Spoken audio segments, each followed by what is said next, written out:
আজকে এমন একটা খবর দেব যেটা আপনার মনে তো বটেই, সমগ্র মানব জাতির মনে আশার আলো সঞ্চার করবে। কেএআইএসটি হলো ইউনিভার্সিটি অফ দেজোয়ান, যেটি দক্ষিণ কোরিয়াতে অবস্থিত।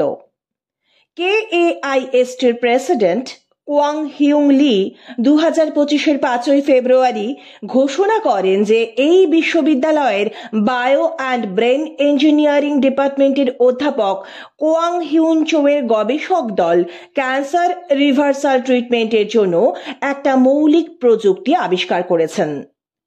এই প্রযুক্তিতে ক্যান্সারের কোষ বা সেলগুলোকে না মেরে কেবলমাত্র কোষগুলির বৈশিষ্ট্য পরিবর্তন করে স্বাভাবিক কোষের মতো অবস্থায় ফিরিয়ে আনা হয়।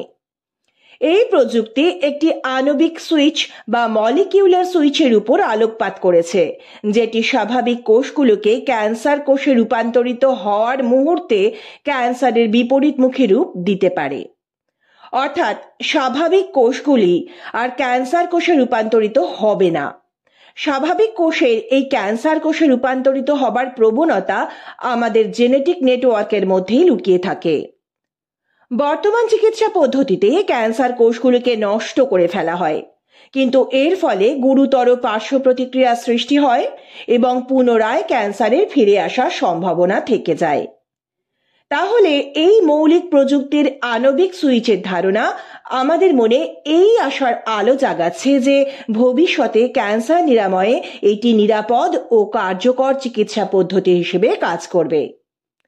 এই রকম নতুন নতুন তথ্য পেতে সাবস্ক্রাইব করুন রিয়েল রহস্য।